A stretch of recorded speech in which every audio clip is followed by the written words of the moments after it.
नमस्ते, मी प्राजक्ता पुन्हा एकदा तुम्हा सर्वांचं आपल्या YouTube चॅनलमध्ये अगदी मनापासून स्वागत करते। तर मैत्रिणींनो, आज आपण 40 साइज कटोरी ब्लाउजची शिलाई बघणार आहोत। कटिंगचा व्हिडिओ अपलोड केलेला आहे। तुम्हाला जर कटिंग बघायची असेल तर एंड स्क्रीनला व्हिडिओ देते, तिथे जाऊन तुम्ही बघू शकता। कटिंगमध्ये तुम्हाला एक साथ 4 ब्लाउज कसे कट करायचे असतात ते दाखवलेलं आहे अगदी कमी वेळेमध्ये। त्याचबरोबर डायरेक्ट कपड्यावरती कटिंग नसून पेपर कटिंग करून दाखवलेला आहे, त्यामुळे तो तुम्हाला खूप उपयोगी पडेल 40 साइज साठी। खूप साऱ्या कमेंट पण येत होत्या आणि एकाच कस्टमरचे माझ्याकडे खूप सारे ब्लाउज आले, तर म्हटलं चला ही पण त्यामध्ये तुम्हाला ट्रिक सांगावी। तर त्यामध्ये बरंच तुम्हाला उपयोगी असं सांगितलेलं आहे, तो व्हिडिओ नक्की जाऊन बघा। त्यातलाच हा आता दुसरा नंबरचा ब्लाउज आहे वेल्वेटचा। या अगोदर एक व्हिडिओ अपलोड केलेला आहे, त्याच्यामध्ये मी एक शिलाई दाखवली। आता त्यातलाच हा दुसरा आहे, राहिलेले 2 आहेत ते पण तुम्हाला बघायला भेटतील। त्यावरून तुम्हाला समजेल जरी एकत्र आपण कटिंग केलं तर फिटिंग मध्ये फिनिशिंग मध्ये कशातही काही फरक पडत नाही, एक अगदी व्यवस्थित काम होतं। आणि त्याचबरोबर 4ही ब्लाउजचे गळे मात्र वेगवेगळे आहेत, तर व्हिडिओ हा पण पूर्ण बघा। आणि महत्त्वाची गोष्ट म्हणजे पेपर कटिंगसाठी खूप सारे मेसेज येत आहेत, खूप सारे कॉल पण येत आहेत, पण कॉल रिसीव्ह करणं तेवढं पॉसिबल नाहीये मला। तर तुम्ही जास्तीत जास्त मला व्हॉट्सअपला मेसेज करा। मी स्क्रीनवरती जो नंबर दिलेला आहे ना, त्या नंबरवरती तुम्हाला मला व्हॉट्सअप करायचा आहे।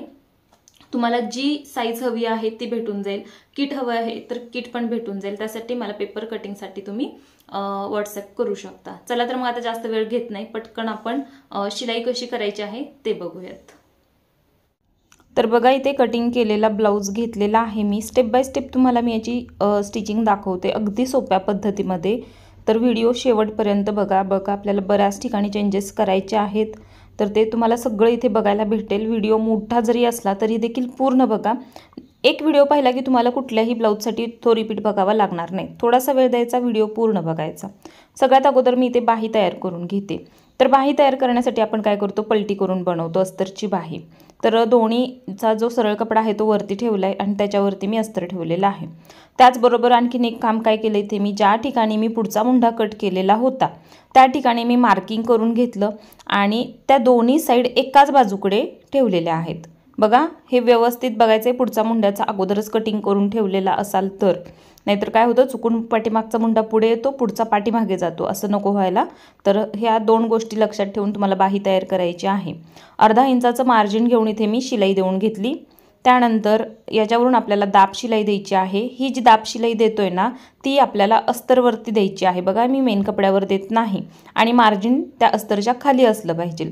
याच्यामुळे काय होतं, अस्तर आतल्या बाजूकडे खूप छान फोल्ड होतं, अजिबात ते बाहेरच्या बाजूकडे दिसत नाही। त्याचबरोबर शिलाई करायला सुद्धा पटकन येते, इथे वेळ जात नाही, सारखं सारखं आपल्याला हाताने तिथं असं कापड आतमध्ये सरकावं लागत नाही, ते ऑटोमॅटिक त्याची घडी पडते आणि आपल्याला पटकन शिलाई करता येते। तर बघा, थोडंसं इथे एक आणखीन सांगते तुम्हाला। आता वेल्वेटच्या ब्लाउजचं खूप जास्त फॅशन आलेली आहे, भरपूर कस्टमर ब्लाउज वेल्वेटचे तयार करून घेतात। तर काय होते, मशीनवरती ज्यावेळी आपण वेल्वेटचा कपडा शिवायला घेतो ना, तेव्हा तो पाटावरून आपल्या व्यवस्थित पुढे असं सरकत नाही, तिथे तो असा अडकला जातो। जसं आपलं रेग्युलर कापड कसं सरकलं जातं पटपट पुढे, तसं वेल्वेटचं जात नाही। तर इथे तुम्ही आता काय करा, मी पुढे करणार आहे, आता नाही केलेलं ते, आपलं मोठं जे चिकट टेप असतो ना, सेलो टेप, तो मशीनवरती लावून घ्या। जेवढ्या एरियामध्ये तुमचा कपडा फिरणार आहे तेवढ्याच एरियामध्ये, त्यामुळे काय होईल, वेल्वेटचा ब्लाउज तुम्हाला शिवायला पटपट येईल। किती जरी आपलं स्पीड असलं ना तर कापड सरकत नाही। अस्तरची बाजू असेल तर ठीक आहे, सरकते, पण वेल्वेटची बाजू जर असेल ना पाटाच्या बाजूकडे तर सरकत नाही। तर तुम्हाला जर तशी अडचण आली तर सांगतेय, प्रत्येकाच्या मशीनचं कोटिंग वेगवेगळ्या प्रकारचं असतं, कोणाचं थोडंसं रफ असतं, कोणाचं एकदम स्मूथ असतं, कोणाचं एकदम असं लॅमिनेशन केलेलं प्लास्टिक सारखंच असतं। तर जर अडचण आली तर तो पर्याय तुम्ही वापरू शकता, कारण मला इथे ती अडचण आली म्हणून मी तशा पद्धतीने तो पर्याय वापरले आणि माझा ब्लाउज एकदम पटकन शिवून झाला। पूर्ण ब्लाउज दाखवतेय, व्हिडिओ शेवटपर्यंत बघा। बघा, मी दोन्ही बाही तुम्हाला दाखवते, दोन्ही सेम पद्धतीने आपल्याला तयार करायच्या आहेत। इथे पण आपल्याला बघा यावरून अशी दाब शिलाई देऊन घ्यायची आहे। यानंतर आणखीन 2 व्हिडिओ तुम्हाला बघायला भेटणार आहेत। टोटल 4 ब्लाउजचं कटिंग केलेलं आहे, त्यातला मी एक अगोदर अपलोड केला, हा दुसरा आहे, तिसरा आणि चौथा एक आहे तो, त्यातला कॉपर कलर आहे, ब्लॅक कॉपर, आणि आणखीन एक आहे तो व्हाईट आहे। हे दोन्ही ब्लाउज तुम्हाला बघायला भेटतील। दोन्ही ब्लाउजचे गळे खूप छान तयार केलेले आहेत, एकाच कटिंगमधून। प्रत्येक गळ्याचा पॅटर्न वेगळा आहे, साईज एक आहे। तर नक्की तुम्ही अशा पद्धतीने एकदम कस्टमरचे ब्लाउज आले तर या पद्धतीने तुम्ही तयार करू शकता, तुमचा वेळ खूप वाचणार आहे इथे। दोन्ही बाही तयार झाल्या, दोघांना एकावर एक असं ठेवायचं, दोन्हीची सरळ बाजू आत आहे हे पण लक्षात ठेवा, अशा पद्धतीने ठेवूनच तयार करायचं आहे आपल्याला, चेकिंग करायचं आहे. आणि एक्स्ट्राचं जितका कपडा वाटतोय तितका आपल्याला कट करून काढायचा आहे. तर एकदा बाही चेक झाली की पुन्हा आपल्याला बघावं लागत नाही. जो पार्ट आपण हातात घेतो ना तो पूर्ण करूनच साईडला ठेवायचा. असं नाही की आता अस्तर जोडले मग बाही जोडते वेळी बघूयात कमी जास्त, असं नाही करायचं. हातात कापड आहे ना ते पूर्ण करूनच साईडला ठेवायचं, पुन्हा त्याला बघावं लागलं नाही पाहिजे. लगेचच हातासरशी याला सेंटर लाईनसुद्धा मार्किंग करून ठेवायची, म्हणजे बाही जोडायला पटकन आपल्याला त्याला घेता येतं. बाहीचं आपलं काम संपलेलं आहे. आता आपण याचा फ्रंट बनवूया. फ्रंटमधला इथे मी बघा साईड पार्ट घेतलेला आहे. साईड पार्टला मी काय केलं, दोन्ही पार्ट समोरासमोर ठेवले. मेन कपड्याचा उलटा भाग आहे तो वर आहे, त्याच्यावरती मी अस्तर ठेवलं आणि यावरून आपल्याला सगळीकडे अशी शिलाई देऊन घ्यायची आहे. एक्स्ट्राचा बाजूचा जो काही कपडा आहे तो आपल्याला इथे कट करून काढायचा आहे. बघा इथे तुमच्या थोडं लक्षात येते का, मशीनवरून ना कपडा पुढे लगेच असा सरकत नाही आहे. खूप जास्त अडचण होते मला, असं हाताने प्रेस करावं लागते त्याला, तेव्हा ते पुढे जाते कापड. तर तुम्हाला जर अशी अडचण आली, वेल्वेटच्या कपड्यासाठी सांगते फक्त, तर इथे तुम्ही सेलोटेप लावून घ्या किंवा एखादा प्लास्टिकचा कागद जरी लावला ना तरी देखील चालेल. प्लास्टिकवरून वेल्वेट लगेच सरकलं जातं पुढे. बघा हाताने व्यवस्थित आपल्याला इथे कापड अस्तर प्लेन करून शिलाई देऊन घ्यायची आहे. खूप सोपी कटिंग आहे, परफेक्ट फिनिशिंगमध्ये मी तुम्हाला ब्लाऊज दाखवणार आहे, अगदी फिटिंगपर्यंत. व्हिडिओ शेवटपर्यंत बघा. आणखीन कोणत्या साईजचा ब्लाऊज बघायचा असेल तर मला कमेंटमध्ये सांगा. आणि मगाशी सांगितल्याप्रमाणे तुम्हाला जर फक्त या ब्लाऊजचं कटिंग ऑर्डर करायचं असेल तर स्क्रीनवरती नंबर आहे, त्या नंबरवरती तुम्ही कॉन्टॅक्ट करू शकता. आणि तुम्हाला जो पॅटर्न पाहिजे, जी साईज पाहिजे, सिंगल साईजसुद्धा तुम्ही इथे मागवू शकता. बघा पूर्ण माहिती पाहिजे असेल तर मला व्हॉट्सॲपला तुम्हाला कॉन्टॅक्ट करायचा आहे. कॉल कुणीही करू नका प्लीज, तेवढे कॉल रिसीव करणं शक्य नाही. भरपूर आहेत ते काय करतायत, कॉल करतायत, तर कॉल करणं शक्य नाही आहे. मेसेज आले तर मेसेजला रिप्लाय जातो आहे. तर तुम्ही सर्वांनी तुम्हाला जी काही माहिती पाहिजे ना ती तुम्ही मला व्हॉट्सॲपला मेसेज करून विचारा. व्हॉट्सॲप नंबर मी स्क्रीनवरती दिलेला आहे, त्याच नंबरवरती व्हॉट्सॲप करा. बघा सिंगल किट ऑर्डर करा, पूर्ण किट ऑर्डर करा. पूर्ण किटमध्ये तुम्हाला इथे भेटणार आहे बघा 28 ते 42 साईजपर्यंत. आणि सिंगल म्हणाल तर अगदी तुमच्या साईजचं जरी तुम्ही म्हटला ना आम्हाला या साईजचं कटिंग द्या, तुम्ही जरी मेजरमेंट पाठवलं तरी त्या साईजचा तुम्हाला पॅटर्न कट करून भेटेल, पेपर कटिंग भेटेल. तर नक्की तुम्ही कॉन्टॅक्ट करा त्यासाठी अगोदर. आणि जी काही माहिती हवी आहे ती मला व्हॉट्सॲपवरती विचारा. मी इथे कटोरी घेतलेली आहे. कटोरी पण आपल्याला समोरासमोर ठेवूनच तयार करायची आहे, जसं आपण साईड पार्ट केला सेम त्याच पद्धतीने. बघा इथे अस्तर मी जोडून दाखवण्याची काहीही गरज नाही, कारण जे रोज व्हिडिओ बघतात त्यांना नाही हे अवघड वाटत, जे रोज शिलाई करतात ते. पण जे नवीन असतात ना त्यांच्यासाठी खूप गरजेचं आहे अस्तर जोडता येणं. ही सुद्धा एक छान कला आहे, ते सुद्धा व्यवस्थित जोडलं गेलं पाहिजे. बघा अस्तर छान जोडलं गेलं तरच ब्लाऊजला फिनिशिंग पण छान येतं. म्हणून मी पूर्ण दाखवत असते, कुठलाही भाग इथे स्किप करत नाही. मी नाही विचार करत की व्हिडिओ किती मोठा होतो ते. तुम्हाला कुठलीही माहिती अर्धवट पोहोचायला नको एवढीच माझी हे असते.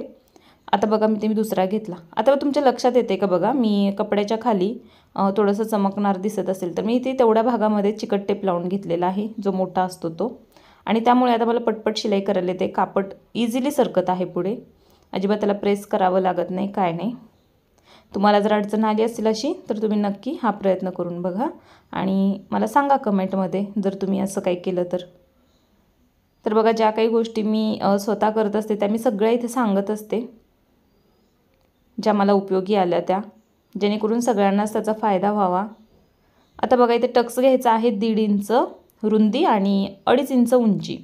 टक्स उंची फक्त 2.5 घ्यायची. 3 घ्याल तर काय होईल, टक्सचे जे टोक असतात ना ते खूप जास्त टोकदार होतात, म्हणून 2.5च घ्यायची. आणि पफ बघा एकदम परफेक्ट आलेला आहे, इथे उंची टक्सची वाढवायची काहीही गरज नाही आहे. आता आपण कटोरीचा पार्ट जॉईंट करूया. गळ्याच्या बाजूकडून पार्ट जॉईंट करायचा आहे. अर्धा इंचाचं मार्जिन घेऊन शिलाई करायची आहे. कुठलाही पार्ट जास्त ओढून ताणून धरायचा नाही. समजा कटोरी आपली अर्धा इंच जास्त झाली खालच्या बाजूकडे तर ती आपण कटिंग करून काढू. अगोदर कट करून काढली असती तरी देखील चाललं असतं, पण मी तसं न करता जेवढी जास्त होईल तेवढीच कट करून काढते, कारण ती कमी पण पडायला नको. थोडंसं काय होतं, आपला ताण इकडे तिकडे पडत असतो कपड्यावरती शिलाई करताना, तर म्हणून मी अगोदर कटिंग करत नाही. बघायचं दोन्ही कटोरी जोडल्यानंतर दोन्हीचं सेम अंतर आलेलं आहे का, सेम कटोरी जास्त झाली आहे का, असेल तर ठीक आहे, कट करून काढायची, त्यावढ्याने काही फरक पडत नाही. पण मी अगोदरच कटिंग करून ठेवत नाही, कारण एक एक वेळी असं होतं की पूर्ण कटोरी साईड पार्टला अगदी परफेक्ट बसते, एक पॉईंटने कमी होत नाही, एक पॉईंटने जास्त होत नाही. काही काही ब्लाऊजमध्ये असा फक्त प्रॉब्लेम येतो. तर हा प्रॉब्लेम नाही आहे, बेसिक आहे, प्रत्येक ह्यालाच थोडंसं येत असतं हे. तर बघा अशा पद्धतीने आपल्याला दोन्ही कटोरीचे जॉईंट करून घ्यायचे आहेत. अर्धा इंचाचं मार्जिन घेऊन डबल शिलाई. आणि बघा जेवढी जास्त झाली ना, खाली राऊंडमध्येच त्याला कटिंग करायचं, अगदी सरळ रेषेमध्ये त्रिका रेषेमध्ये नाही. तो जो शेप आहे ना तो घेतच त्याला कट करायचं, म्हणजे व्यवस्थित दिसते. आता आपण याची योगपट्टी तयार करूयात. योगपट्टीचं सेम असंच आहे, दोन्ही समोरासमोर ठेवायच्या, दोन्हीची सरळ बाजू वर असायला पाहिजे. त्याच्यावरती आपल्याला इथे अस्तरची योगपट्टी ठेवायची आणि बघा समोरासमोर ठेवून योगपट्टीसुद्धा तयार करायची आहे आपल्याला. आणि खालून अर्धा इंचाची इथे शिलाई देऊन घ्यायची आहे. पलटी करून बनवत आहे योगपट्टी मी. अनविजेबल पण आपल्याला बसवता येते, नाही असं नाही, पण तशा पद्धतीची शिलाई मी योगपट्टीला नाही करत. अगोदर मी करत होते, पण आता सध्या तरी अशा पद्धतीने करते, कारण ही पद्धत मला खूप छान वाटते. फिनिशिंग चांगलं येतं, कापड जास्त इथे गोळा होत नाही, कारण तेवढा पूर्ण पार्ट त्यातून असा बाहेर काढायचं म्हटलं तर कापड पूर्ण चुरगळतं. त्यातली त्यात जर भरपूर सिल्कचं कापड असेल तर दोरे खूप निघतात, तर तेवढं नुकसान नको असते. म्हणून या पद्धतीने मी योगपट्टी बनवते. तुम्हाला हवं तर तुम्ही आतमध्ये फोल्ड करून अनविजेबल शिलाईची पण करू शकता. मी तसे पण व्हिडिओ अगोदर अपलोड केलेले आहेत, नाही तसं नाही. एक तयार झाली, दुसरी पण आपण अशीच तयार करूयात. व्हिडिओ मोठा झालेला आहे, पण पूर्ण बघा, अगदी डिटेलमध्ये स्टिचिंग दाखवलेलं आहे यामध्ये. आणि तुम्हाला समजेल पण, जरी समजा तुम्ही अशी पेपर कटिंग केली आणि ज्यावेळी तुम्ही ब्लाऊज शिवायला घेता त्यावेळी तुमच्या लक्षात येईल की आपण हा ब्लाऊज या पद्धतीने कटिंग केला तर या ठिकाणी आपल्याला तो ॲडजस्ट करावा लागतो, चेक करावा लागतो, तेव्हा कुठे ब्लाऊजचं फिटिंग आणि फिनिशिंग चांगलं येतं. तर बरेच जण काय करतात, फक्त कटिंग बघतात आणि ब्लाऊज स्टिच करायला घेतात, आणि स्टिचिंगमध्ये जे बदल असतात मग ते त्यांना समजतच नाहीत की कुठे कुठे काय काय बदल करायचे होते ते. आणि त्यांना वाटतं की ते मग कटिंग जे होतं ते चुकलेलं होतं किंवा बरोबर नाही, ब्लाऊज चांगला बसत नाही. तर असं अडचण तुम्हाला नको यायला, म्हणून मी डिटेलमध्ये याचा शिलाईचा व्हिडिओ सेपरेट बनवलेला आहे आणि कटिंगचा सुद्धा अगदी डिटेलमध्ये मी दाखवलेला आहे. दोन्ही योगपट्टी सेम करून घ्यायच्या आहेत. थोडंसं बघा कमी जास्त होतं ना, तर असं आपल्याला ते एक लेवल करायचं. सगळे पार्ट जे दोन दोन असतात ना, त्या दोन्हीची साईज एकसारखीच असायला पाहिजे, छोटे मोठे नको. म्हणून मी नेहमी सांगत असते, दोन पार्ट असेल तेव्हा दोन्ही एकसाथ तयार करायचे, मग चेक करायचे आणि मग त्याचे पार्ट ते जॉईंट करायचे, तरच ब्लाऊज कुठे आपला व्यवस्थित होतो. चांगले फिनिशिंग पाहिजे असेल तर या गोष्टी तुम्हाला कराव्याच लागणार आहेत, कंटाळा करून चालणार नाही. बऱ्याच जणांना सवय असते एका तासात ब्लाऊज काढायचा, अर्ध्या तासात ब्लाऊज काढायचा, मग ते काय करतात, असं चेक वगैरे करत बसत नाहीत, पटपट पटपट पार्ट जोडून मग फिटिंग करताना लक्षात येतं की हे छोटं झालं, ते मोठं झालं, बाहीतले जॉईंट सेम येत नाही आहेत, पुढचा पार्ट मोठा झाला, असं खूप प्रॉब्लेम येतात. मग तेव्हा काय करावं लागतं, पूर्ण ब्लाऊजच उचलून काढावा लागतो, मग पुन्हा त्याला कट करायचं, मग ते जॉईंट करायचं, मग तुमचाच वेळ जास्त जातो. पण तेच जर काम आपण असं चेक करत गेलो तर काहीही अडचण येत नाही. बघा मी योगपट्टी अर्धा इंचाचं मार्जिन घेऊन इथे जोडून घेतलेली आहे आणि योगपट्टीला सुद्धा आपल्याला डबल शिलाई द्यायची. आणि टक्स पण मी कशा पद्धतीने फोल्ड केला आहे बघा. तुम्ही कटिंग जरी करून काढला ना एक्स्ट्राचा तरी चालेल, पण मी कट नाही करत, असं आतमध्ये एक घडी मारून फोल्ड करते. आणि तुमच्या लक्षात आलं असेल पफ एकदम परफेक्ट आलेला आहे. आता इथे चेक करायचं, आपण जी योगपट्टी बसवलेली आहे ती सेम आहे का, गळ्यापाशी उंची सेम आहे का, कुठला पार्ट छोटा मोठा झालेला आहे का, या सगळ्या गोष्टी बघाव्या लागतात. आता हुक आणि आईपट्टी बसवूयात. इथे मी हुकपट्टी बसवते. हुकपट्टी बसवताना फक्त पाव इंचाचं मार्जिन घेऊन पट्टी बसवायची आहे. अर्धा इंचाचं मार्जिन इथे घ्यायचं नाही, कारण आपण एक्स्ट्रा मार्जिन हुक आणि आईपट्टीसाठी ठेवलेलंच नव्हतं कटिंगमध्ये, तर इथे पण तेवढं एक्स्ट्रा घालायचं नाही आहे. पाव इंचाने काही फरक पडत नाही, पाव इंच आपण इकडे तिकडे होऊन जातं, म्हणून पाव इंचाचं मार्जिन घेऊनच पट्टी बसवायची. पूर्ण पट्टी आतमध्ये फोल्ड करून वरून एक अर्धा इंच अंतराची एक शिलाई देऊन घ्यायची आहे अशा पद्धतीची. त्याच्यानंतर आपल्याला काय करायचं आहे बघा, आईपट्टी बसवायची. आईपट्टीसाठी मी नेहमी ना मेन फॅब्रिकच वापरते, इथे अस्तरचं नाही वापरत. आणि अगदीच जर पातळ असेल मेन फॅब्रिक तर त्याला मी अस्तर जॉईंट करून पट्टी बनवते, कारण ते दिसायला खूप छान दिसतं. आणि बघा डायरेक्ट जर अस्तरची लावली तर ते खूप खराब वाटतं तसं, कारण ही पट्टी आपली एक्स्ट्रा असते आणि ती बघा समोरच्या बाजूकडे दिसून येत असते आईपट्टी. म्हणून काय करायचं, जास्तीत जास्त प्रयत्न करायचा की ती मेन फॅब्रिकचीच असेल. पट्टी बघा आता बाहेरच्या बाजूकडे करून खालून फोल्ड करून एक शिलाई देऊन घ्यायची. ही पट्टीसुद्धा बसवताना मार्जिन मी पाव इंच घेतलेलं आहे, त्याच्यापेक्षा जास्त घेतलेलं नाही. आणि दोन्ही पट्टीची जी बाजू असते ना, बऱ्याच जण म्हणतात उजव्या हातालाच असते, कोण म्हणतं डाव्या हाताला असतं, तर एवढं काही त्याचा विचार करायची गरज नाही आहे. जी तुम्हाला सोयीस्कर साईड आहे त्या बाजूकडे तुम्ही बसवू शकता. बघा कोणाकोणाला सवय असते फक्त त्यांना उजव्या बाजूकडेच हुक लावता येतात, डाव्या बाजूकडे केलं तर ते बसवताच येत नाहीत, तर असे प्रॉब्लेम असतात. मग तुम्ही कस्टमरचा ब्लाऊज एक बघायचा, त्या ब्लाऊजला कुठल्या बाजूकडे आहे हुक पट्टी बघायची आणि त्या बाजूकडे लावायची. तर इथे फिक्स असं काय नाही आहे, हुकपट्टी याच बाजूकडे असली पाहिजे, ती तुम्ही तुमच्या सोयीप्रमाणे लावा. हुक आणि आईपट्टी बसवून झाल्यानंतर पुन्हा एकदा गळ्याच्या बाजूकडे उंची चेक करायची आहे. करेक्ट असेल तर ठीक आहे, पण नसेल तर त्याला तुम्हाला कटिंग करून सेम करून घ्यावं लागणार आहे.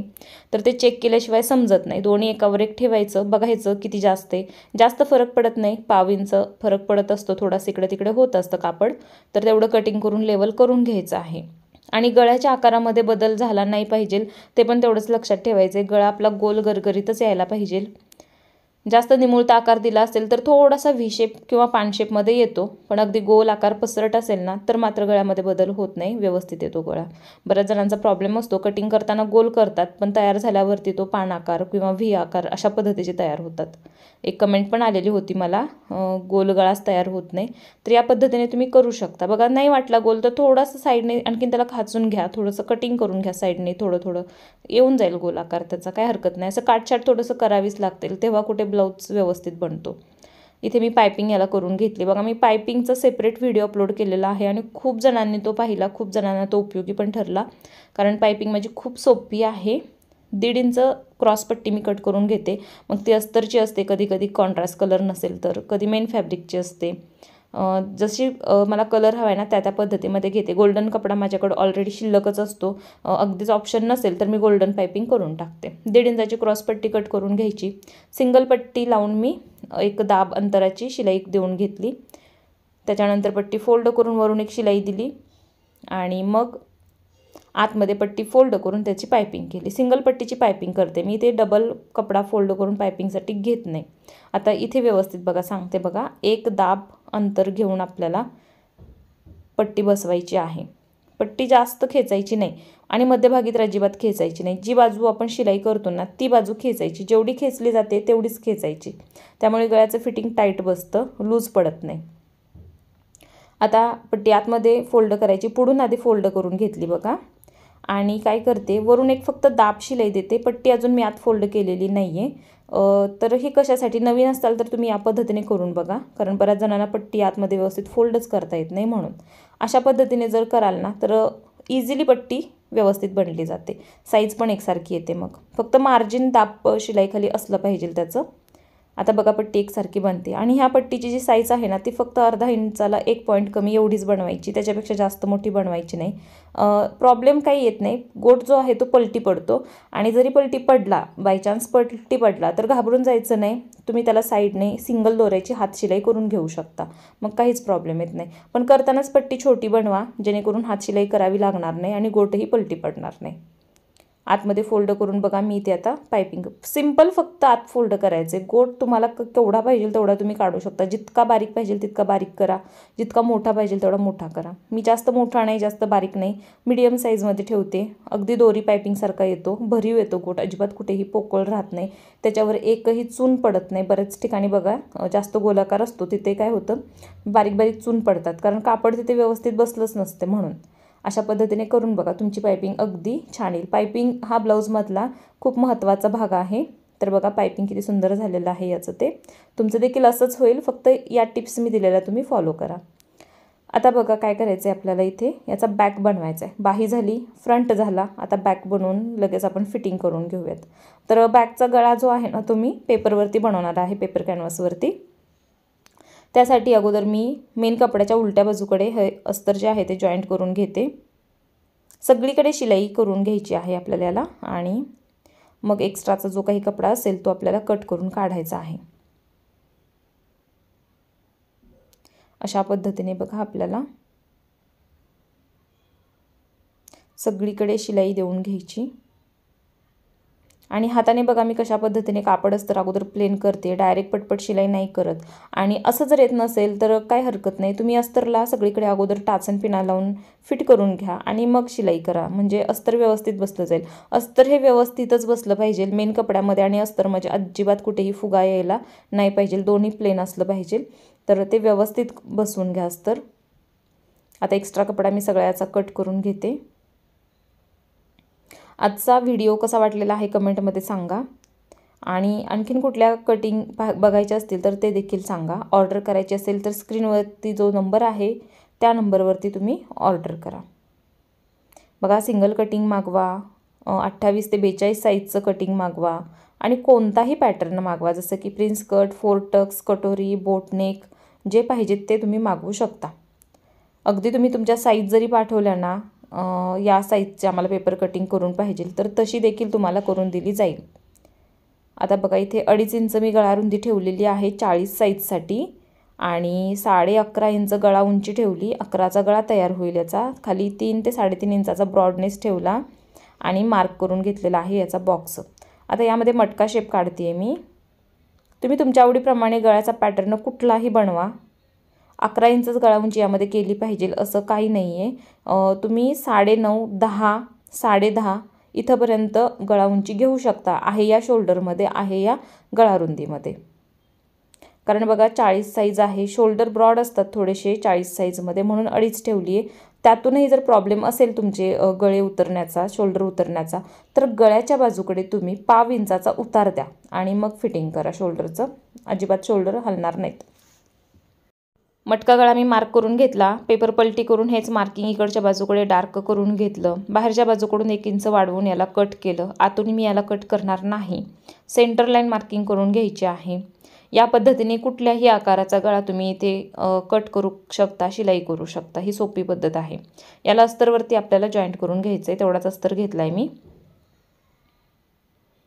याच्यावरून शिलाई करायची, साईडने याला फोल्ड करायचं आणि मग मेन पार्टवरती ठेवून याचा गळा तयार करायचा आहे. अशा पद्धतीने जर गळे तयार केले तर गळ्यांचं फिनिशिंग चांगलं येतं, साईज परफेक्ट येते, गळा वाढतही नाही, कमीही होत नाही. तर तुम्ही नक्की ही पद्धत ट्राय करू शकता. आतून जर आत्ताच मी याला कट केलं असतं तर मला इतकं पटपट याच्यावर शिलाई देता आली नसती. शिवाय अस्तरला तो जो पेपर आहे तो प्रेस करून घ्यावा लागला असता. तर ह्या सगळ्या गोष्टी इथे वाचतात. फिनिशिंग पण चांगलं येतं. नवीन लोकांसाठी तर ही टिप खूप उपयोगी आहे. तुम्ही नक्की ट्राय करू शकता. या पद्धतीने गळे कुठलाही आकार घ्या. यामध्ये तुम्ही पंचकोनी घ्या किंवा राऊंड शेप घ्या किंवा व्ही शेप घ्या. भरपूर शेप आहेत. चौकोन घ्या, जो हवा तो घ्या इथे. तर बघा गळ्याची उंचीसुद्धा तुम्ही तुमच्या आवडीप्रमाणे थोडीफार कमी जास्त करू शकता. जास्त तर नाहीच होणार आहे, ऑलरेडी 11 इंचाचा गळा हा तयार होणार आहे, पण कमी करू शकता. 9.5 करा, 10 करा, 10.5 करा. त्याच्यानंतर बघा मेन पार्ट घ्यायचा आहे जो आपण अस्तर लावून ठेवला. सरळ बाजूकडेच बघा, मेन फॅब्रिकच्या सरळ बाजूकडेच हा पार्ट ठेवायचा आहे. सेंटर लाईनला सेंटर लाईन मॅच करून ठेवायची आहे. बघा ते खूप महत्त्वाचं आहे. जी आपण मेन पार्टवर सेंटर लाईन मार्किंग करून ठेवलेली आहे ती लाईन आणि प्लस पेपरवरची लाईन, ह्या दोन्ही एकाला एक अशा मॅच झाल्या पाहिजेत आणि मग शिलाई करायची. डायरेक्ट अशी शिलाई देता येत नसेल तर मध्यभागी अगोदर त्याला पिना लावा किंवा एक रफ शिलाई द्या आणि मग तुम्ही साईडने गळ्याच्या मार्किंगवरून शिलाई देऊ शकता. जी गळ्याची शिलाई आहे डिझाईनची ती बरोबर मार्किंगवरून द्यायची, आतल्या बाजूकडून नाही द्यायची किंवा बाहेरही नाही द्यायची, परफेक्ट मार्किंगवरून. आणि सगळ्यात महत्त्वाचं, टाका बरोबर त्या शिलाईवरच मार्किंगवरच पडला पाहिजे. जर थोडा इकडे तिकडे झाला तर गळ्याचा आकार पण तसाच बनेल. तर एवढी काळजी घ्या. इथे थोडं फास्ट करू नका, शिस्तीत करा, गळ्याचा आकार एकदम परफेक्ट येईल. आतून मी अर्धा इंचाचं अंतर ठेवून कटिंग केलं. कट केल्यानंतर याच्यावरती असे कट द्यायचे आहेत आणि मग आतमध्ये फोल्ड करून वरून एक फिनिशिंगची शिलाई देऊन घ्यायची आहे. 40 साईजचा कटोरी ब्लाऊज परफेक्ट फिटिंगमध्ये तुम्हाला इथे स्टिच करून दाखवणार आहे. आणि कटिंग बघायचं असेल तर मी अगोदर सांगितले की व्हिडिओ अपलोड केलेला आहे. एंड स्क्रीनला मी त्याचा व्हिडिओ देते, तर तुम्ही एंड स्क्रीनला जाऊन कटिंग बघू शकता. 1/7 ब्लाऊज कसे कट करायचे आहेत ते मी यामध्ये सांगितलेलं आहे. तर कटिंगचा व्हिडिओ पूर्ण बघा. पेपरवरती कटिंग आहे, त्याच्यानंतर मग अस्तरवरती 1/7 ब्लाऊज कट केलेले दाखवलेत मी. तर नक्की जाऊन कटिंग बघा आणि मग शिलाईचा व्हिडिओ बघा. शिलाई दाखवायचं कारण हेच की 4ही ब्लाऊज बघा एकदा कटिंग केलं तरी परफेक्ट फिटिंग फिनिशिंग सगळं एकसारखंच येणार आहे. फक्त सगळ्या ब्लाऊजचे गळे वेगळे आहेत. साईज तीच आहे. तर सगळे व्हिडिओ बघत चला, प्रत्येक ब्लाऊजमध्ये काय काय चेंजेस केलेत ते. असं बऱ्याचदा असं होतं की एकच कस्टमर असतात पण त्यांचे 5 ते 6 ब्लाऊज एकत्र येतात आपल्याला शिलाईसाठी. मग प्रत्येकाचं वेगवेगळं कटिंग नाही करत बसायचं. त्याच्यासाठी मी हा व्हिडिओ दाखवलेला आहे. त्यामुळे तुमचा वेळही वाचेल, कामही फास्ट होईल आणि सगळं पटपट होऊन जाईल, म्हणून मी असं दाखवलेलं आहे.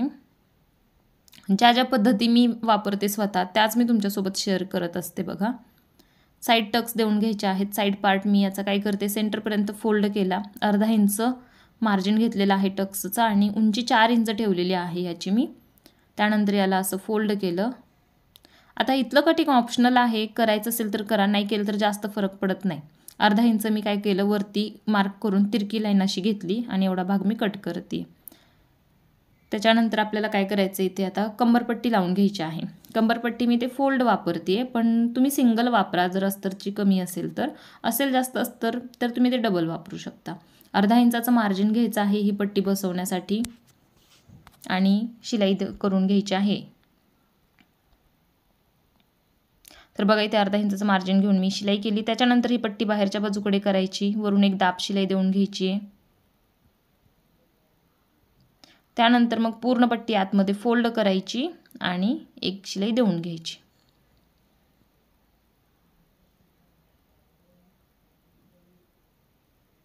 तर बघा किती छान फिनिशिंगमध्ये आपण याचा बॅग पण तयार केला. आता या बॅगला मी प्लेन ठेवणार आहे, म्हणजे कुठलीही लेस लावणार नाही आहे, कारण या कस्टमरला प्लेनच पाहिजे म्हणून.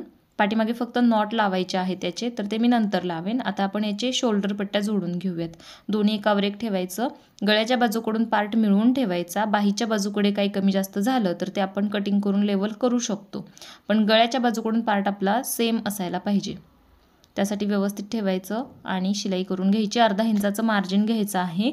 आणखीन एकदा सांगते, शोल्डरमधून ब्लाऊज गळत असेल, उतरत असेल तर गळ्याच्या बाजूकडे तुम्ही पाव इंच, अर्धा इंच, जसं जेवढं लूज पडते तेवढा उतार देऊन तुम्ही शोल्डर जोडायचे आहेत. आता या कस्टमरला तो अजिबात प्रॉब्लेम नाही, छान ब्लाऊज बसतो, म्हणून मी ते उतार वगैरे काही दिलेलं नाही.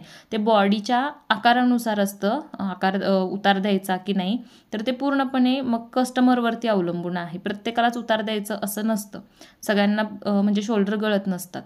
त्याच्यानंतर बघा, दोन्ही शोल्डर पट्ट्या सेम आहेत का बघायचं, नसतील तर सेम करून घ्यायच्या. आता यामध्ये पट्टी मला 2ची तयार पाहिजे, जास्त मोठी नको आहे, 2.5ची नको आहे. त्यासाठी मी काय केलं, दोन्ही बाजूकडे मार्किंग केलं 2.5 इंचावरती गळ्यापासून, आणि एवढा भाग मी याचा कटिंग करून कमी करणार आहे, कारण शोल्डर पट्टी मला कमी हवी आहे ह्याच्यातली म्हणून. तर अशा पद्धतीने तुम्ही शोल्डर याची कमी करू शकता, जर गरज असेल तर करा, नसेल गरज तर तुम्ही नाही केलं तरी चालेल. काही काही कस्टमरची रिक्वायरमेंट असते की शोल्डर पट्टी आम्हाला जास्त मोठी नको, छोटी पाहिजे, तर त्यावेळी मी ही टिप वापरते. अशा पद्धतीने याला कट करते. कटिंगमध्येच सुरुवातीला शोल्डर कमी कधीही ठेवत नाही मी, असं ॲडजस्ट करून घेत असते. याच्यामुळे जरी काही कमी जास्त कुठला पार्ट असेल तर तो पण व्यवस्थित होऊन जातो. आता काय करायचं आहे, आपल्याला बाही जोडायची. बाही जोडताना एक गोष्ट लक्षात ठेवायची, बाही कधीही सेंटरपासून जोडायची. पुढचा मुंडा बाहीचा तो बरोबर पुढच्या बाजूकडेच गेला पाहिजे, त्या पद्धतीने बाही सेट करायची. बऱ्याचदा मार्किंग न केल्यामुळे लक्षात येत नाही पुढची बाजू कुठली, पाठीमागची बाजू कोणती, आणि ते मागची पुढं, पुढची मागं अशा पद्धतीने बाही लागली जाते, आणि त्यामुळे मग फिटिंगमध्ये खूप प्रॉब्लेम येतात. फिटिंग करताना प्रॉब्लेम येत नाही, घातल्यानंतर लक्षात येतं की पाठीमागचा भाग खेचला जातो आणि पुढच्या मुंड्यामध्ये फुगा येतो, तर तो प्रॉब्लेम पण तिथे झालेला असतो. आणि बघा, जास्त जर मुंड्यामध्ये तुमचा फुगा येत असेल ना, बॅकला येऊ देत किंवा फ्रंटला येऊ देत, एक गोष्ट लक्षात ठेवायची, जिथे आपलं कापड जास्त असतं तोच भाग फुगत असतो, तर तेवढ्या पॉईंटवरून ओळखायचं की ते थोडंसं कापड आपल्याला काढलं पाहिजे किंवा तिथला आकार थोडासा आतून घेतला पाहिजे. तिथलं कापड निघालं की फुगा येत नाही, व्यवस्थित ब्लाऊज बसला जातो. साधं साधं लॉजिक असतं पण लवकर लक्षात येत नाही. बघा, इथे मी बाही जॉईंट करून घेतली, अर्धा इंचाचं मार्जिन ठेवून बाही जोडलेली आहे आणि मी त्याला डबल शिलाई केली. आता इकडे बघा, दुसरी पण बसवून दाखवते, आणि साईडला बाही थोडी जास्त झालेली आहे, तर घडी अगदी छातीच्या 4थ्या भागाप्रमाणे जर टाकली असती ना तर परफेक्ट बसली असती, नाही असं नाही, पण कधी कधी ती कमी पण पडते. कमी पडल्यानंतर बऱ्याच जणांना सवय असते की ओढून ताणून बसवतात, त्याच्यामुळे खूप ते खराब दिसतं त्याचं फिनिशिंग. बारीक बारीक त्याच्यावरती चून पडतात, घातल्यानंतर तिथला भाग दाटला जातो. म्हणून अर्धा इंच जास्त होतेत बाही, त्याने काही फरक पडत नाही, तेवढी आपण क्रॉसमध्ये कटिंग करून काढू, पण कमी पडायला नको, आणि कमी पडते म्हणून ओढून ताणून बसवायलाही नको. तर बघा जास्त फरक पडत नाही. आणि बघा तुम्हाला अनुभव आहे का नाही ते, पुढच्या मुंड्याला अर्धा इंच बाही जास्तच लागते, कारण पुढचा मुंडा आपण आतून कट केलेला असतो, अर्धा इंच खोल असतो, त्यामुळे तिथला आकार वाढलेला असतो, म्हणून पुढच्या मुंड्याला बाही अर्धा इंच जास्तच लागते, बॅकला मग ती शिल्लक राहते. तर जरी राहिली तरी अशा पद्धतीने आपण त्याला कट करून काढतो. इकडे बघा कमीच राहिली, जास्त राहिली नाही, एका बाजूकडे जास्त एका बाजूकडे कमी, पण तेवढं आपण कटिंग करून त्याला लेवल करू शकतो. आता काय करायचं आहे आपल्याला, याला कमरेचा सेंटर काढायचा आहे फिटिंग करण्यासाठी. कमरेला मी फोल्ड केलं, सेंटर काढला अस्तरच्या बाजूकडे. आता आईपट्टीची जी बाजू आहे ती बरोबर सेंटरवरती ठेवली. आईपट्टी एक्स्ट्रा आहे हे लक्षात ठेवायचं आहे, त्यामुळे सेंटरच्या आत असायला पाहिजे आईपट्टी, आणि साईडने ब्लाऊज जोडून घ्यायचा आहे. आता फ्रंट आपला थोडासा जास्त होत असतो कटोरीच्या पार्टमध्ये सांगते, तर तो आपल्याला असा क्रॉसमध्ये कटिंग करायचा आहे. चेस्टमध्ये काही कटिंग करायचं नाही, फक्त कमरेचा भाग अशा पद्धतीने मिळवून ठेवायचा, चेस्टचा पॉईंट टू पॉईंटच ठेवायचा आहे. बघा अशा पद्धतीने जेवढं तिरकं कापड आलेलं आहे बाहेर तेवढं आपल्याला कट करायचं आहे. असं कटिंग करायचंच आहे, नाही केलं तर काय होईल, मग पुढच्या बाजूची जी कंबर आहे ती मोठी होईल आणि बॅकची छोटी होईल. तर तसं होऊन नाही द्यायचं आपल्याला, सगळं फिटिंग एकसारखं यायला पाहिजे, अगदी चारही भाग समान, कमरेचे छातीचे सगळेच. तर तुम्ही या पद्धतीने ते करून घ्या. दोन्ही बाजूकडे एक एक शिलाई दिल्यानंतर ब्लाऊज उलटा करायचा आहे, दोन्हीकडे एक एक शिलाई देऊन घ्यायची आणि मग फिटिंगची मापं याची टाकून फिटिंग करून घ्यायचे. बघा एकदम कट टू कट ब्लाऊज आले, कुठलाच पार्टीत एक छोटा मोठा झालेला नाही. तर अशा पद्धतीने तुमचा पण यायला पाहिजे. तुम्ही व्यवस्थित चेक करून सगळे पार्ट जोडले तर तुम्हाला सुद्धा काहीही प्रॉब्लेम येणार नाही. त्यासाठी नेहमी सांगत असते व्हिडिओ शेवटपर्यंत बघत जावा, जेणेकरून तुमचा कुठला भाग यातला मिस होणार नाही. एकदा बघावं लागतं, त्याच स्टेप फॉलो करत गेलं तर परत बघावं सुद्धा लागत नाही. आपल्या लक्षात ॲटोमॅटिक आपले प्रॉब्लेम येतात आणि त्याचं सोल्युशन पण समजतं की काय करावं लागेल. बघा इथे आपल्याला व्यवस्थितरित्या शिलाई देऊन घ्यायची आहे दोन्ही बाजूकडे. आता आपण याचं फिटिंगचं माप टाकूयात. छातीचा चौथा भाग, कमरेचा चौथा भाग, बघा कमरेचा चौथा भाग होता 9 इंच, 9वर माप टाकलं. आईपट्टी सोडून इकडे कमरेचा चौथा भाग टाकायचा आहे. इथे बघा 9 इंच, लुजिंग ठेवायचं नाही कमरेमध्ये. आता छातीमध्ये एकदम परफेक्ट छातीचा चौथा भागच घेणार आहे मी, 10.5 नाही घेणार आहे. आपण लुजिंग सहित कटिंग केलेलं होतं, पण फिटिंग करताना 10नेच फिटिंग करायचं. बघा आणि इकडे बाहीचा अर्धा भाग 8 इंच, 16 टोटल होता, त्याचा निम्मा भाग 8. बघा 3ही पॉईंट मिळाले आणि सरळ लाईन आलेली आहे. एक एक वेळी येत नाही, काय येत नाही ते पण सांगते. बघा एकेकाचा दंडघेर आहे ना, तो खूप छोटा असतो पण मुंडा मोठा असतो, छाती जास्त असते, त्यावेळी थोडंसं तिरकं बाहीतलं फिटिंग होतं. पण एकसारखं जर सगळीकडचं माप असेल तर मात्र तो प्रॉब्लेम येत नाही. तर बरेच जण म्हणतात आमचं तिरकं फिटिंग येतं, थोडंसं चालू शकतं, जास्त नाही, 1-अर्धा इंचाच्या फरकाचं. अशा पद्धतीने जर असेल तर नक्की तुमचं फिटिंग पण एकदम परफेक्ट येईल. 40 छाती आहे याची, 40 छातीमध्ये दंडघेर आहे 16 इंच आणि कमरेचा चौथा भाग आलेला आहे 9 इंच, 36 इंच टोटल कंबर आहे. अशा पद्धतीने मी दोन्ही बाजूकडे फिटिंगची शिलाई देऊन घेतली. आता साईडने याच्या आणखीन शिलाई करायची आहेत आपल्याला, 1/2 इंचाच्या मार्जिनने 3 करायच्या किंवा 4ही करू शकता. कारण कस्टमरला जरी वाटलं की ब्लाऊज फिट होते तर एक शिलाई काढली तर साईडला एक शिलाई शिल्लक असावी. किंवा बघा अगदी तुम्ही लुजिंग ठेवून जरी ब्लाऊजचं फिटिंग केलं ना तरी देखील चालू शकतं. म्हणजे कसं 10.5चा आपण चौथा भाग घेतला होता, 10.5ने जरी फिटिंग करून दिलं, नवीन कस्टमर असेल तर सांगते, एकदा का ब्लाऊज बसला नाही व्यवस्थित अंगात घातल्यानंतर तर त्याप्रमाणेच फिटिंग करायचं. नवीन असेल तर जास्त एकदम सुरुवातीलाच फिट करून द्यायचं नाही ब्लाऊज, थोडंसं लुजिंग ठेवूनच त्यांना द्यायचं. लागलं तर एक साईडने शिलाई करावी लागते. बघा दोन्ही बाजूचं किती छान फिटिंग झालं आहे. आता मी याला पाठीमागे नॉट लावून घेते, रेडीमेड लावणार आहे, फॅब्रिकची नाही करणार आहे, कारण वेल्वेट आहे, वेल्वेट कापड खूप जाड असतं आणि याचे नॉट लवकर सरळ पण होत नाहीत. तर सगळ्यात महत्त्वाचं दाखवायचं होतं मला तुम्हाला कटोरी ब्लाऊज कसा स्टिच करायचा असतो फिनिशिंगमध्ये, कुठे काटछाट करायची असते, कुठे काय ॲडजस्ट करायचं असतं, या सगळ्या गोष्टी यामध्ये दाखवायच्या होत्या. तर त्या मी तुम्हाला दाखवल्या. नक्कीच तुम्हाला सगळं काही समजलं असेल. पुन्हा एकदा सांगते, या ब्लाऊजचं तुम्हाला जर कटिंग ऑर्डर करायचं असेल तर तुम्ही नक्की करू शकता. अगदी सिंगल करा, किटमध्ये करा आणि कुठल्याही पॅटर्नचं सांगा, 4 टक्स, प्रिन्स कट, त्याच्यानंतर कटोरी, 1 टक्स, जे हवेत ते ब्लाऊज तुम्ही ऑर्डर करू शकता. बोटनेकचे सुद्धा पॅटर्न अवेलेबल आहेत. स्क्रीनवरती नंबर दिला आहे, कॉन्टॅक्ट करा. चला तर मग पुन्हा भेटूयात आपण अशाच एका नवीन व्हिडिओमध्ये.